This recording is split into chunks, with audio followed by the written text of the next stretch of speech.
Du Concile Vatican II à aujourd'hui, le pape François mène-t-il une grande réforme? Depuis que le pape Paul VI a institué le synode des évêques en 1965, aucun pontificat n'a accordé autant d'importance à cette institution que celui du pape François. Pour lui, le synode et la synodalité ne sont pas seulement des concepts théologiques, mais aussi les piliers du renouveau de l'Église catholique au XXIe siècle. Mais pourquoi le pape François investit-il tant d'énergie dans la synodalité? Quelle est sa vision d'une Église synodale? Et que signifie la synodalité dans la tradition de l'Église? Bien que ce terme soit de plus en plus courant, de nombreux évêques et théologiens peinent encore à en comprendre pleinement la portée. Cet article vise à offrir un aperçu de la synodalité et de son rôle dans l'Église catholique contemporaine. Synodalité et synode des évêques. La synodalité n'est pas un concept nouveau. Dès les premiers siècles, l'Église fonctionnait de manière synodale, permettant aux évêques et aux fidèles de participer ensemble au discernement et à la prise de décision sur des questions importantes. Cependant, avec le temps, l'Église est devenue plus centralisée, avec un rôle croissant du pape et de la curie romaine. Le synode des évêques a été créé après le Concile Vatican II, 1962-1965, comme un moyen de maintenir la participation des évêques du monde entier dans la gouvernance de l'Église. Toutefois, pendant plusieurs décennies, le synode a surtout joué un rôle consultatif plutôt qu'un véritable espace de dialogue. Le pape François souhaite changer cette dynamique. Il ne considère pas le synode comme une simple réunion d'évêques, mais comme un véritable processus synodal, où tous les membres de l'Église, évêques, prêtres, religieux et laïcs, ont une voix. La vision du pape François pour une Église synodale. Depuis son élection en 2013, le pape François promeut inlassablement une vision d'une Église synodale une Église qui ne repose pas uniquement sur une gouvernance verticale, mais qui fonctionne comme une communauté de foi où tous les fidèles participent à sa vie et à sa mission. 1. Écouter tous les membres du peuple de Dieu. Un des principes fondamentaux de la synodalité est la participation de tout le peuple de Dieu. Le pape François insiste sur le fait que l'Église ne peut pas être dirigée par un petit groupe prenant toutes les décisions, mais qu'elle doit impliquer un large éventail de personnes, évêques, prêtres, religieux et laïcs. Dans ses discours et ses documents, le pape souligne constamment l'importance d'une Église à l'écoute. Selon lui, l'Église ne peut pas simplement imposer des décisions d'en haut sans tenir compte de l'expérience réelle des fidèles. Cette approche est cruciale dans un contexte où l'Église doit faire face à des défis majeurs tels que la baisse des vocations sacerdotales, les crises morales et les transformations culturelles qui affectent la vie de foi. L'écoute ne doit pas se limiter aux clercs et aux responsables ecclésiastiques, mais inclure également les personnes marginalisées, les communautés défavorisées, les victimes d'injustice sociale et les groupes vulnérables au sein de l'Église.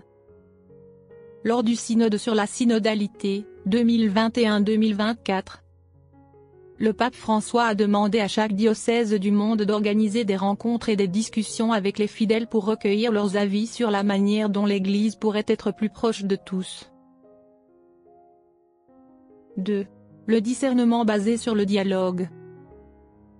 Un autre aspect clé de la vision du pape François pour la synodalité est le discernement spirituel.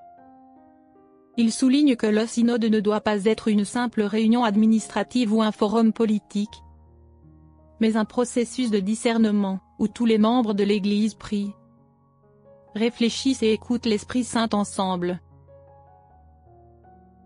Pour le pape François, le dialogue est un élément essentiel de ce discernement. Toutefois, le dialogue qu'il préconise n'est pas une simple discussion visant à imposer un point de vue ou à chercher à triompher dans un débat, mais plutôt une conversation inspirée par la prière, dans laquelle toutes les parties impliquées s'ouvrent à la voix de Dieu. 3. Réformer l'Église en profondeur. La synodalité que poursuit le pape François ne se limite pas à une réforme de la pensée, mais implique également des changements structurels dans l'organisation de l'Église. Auparavant, les synodes des évêques avaient un rôle consultatif et servaient principalement à assister le pape dans ses décisions. Cependant, le pape François souhaite que le synode devienne une institution plus contraignante, où la voix de tous les membres de l'Église soit entendue et ait un véritable impact sur les décisions. Il a mis en place plusieurs réformes majeures pour institutionnaliser la synodalité dans l'Église. Réorganisation du synode des évêques. Il a introduit de nouveaux principes de travail, encourageant la participation des laïcs et des femmes aux discussions et aux décisions. Restructuration de la curie romaine. La Constitution apostolique Praedicate Evangelium, 2022, a instauré une nouvelle structure de gouvernance permettant aux laïcs d'occuper des postes importants au sein de la curie. Renforcement du rôle des églises locales, plutôt que de centraliser toutes les décisions au Vatican. Le pape François insiste sur le fait que les églises locales doivent avoir davantage d'autonomie pour les questions pastorales et disciplinaires. 4. Concrétiser la vision synodale à travers les synodes récents. Les principes de synodalité prônés par le pape François ont été mis en application lors des derniers synodes, notamment le synode sur l'Amazonie, 2019. Cet événement a marqué un tournant dans le pontificat du pape François, non seulement en raison des discussions sur l'environnement et la justice sociale, mais aussi par sa structure synodale. Pour la première fois, des représentants des communautés autochtones ont été invités à participer activement aux débats et aux prises de décision, et pas seulement en tant que témoins. Le processus synodal sur la synodalité, 2021-2024.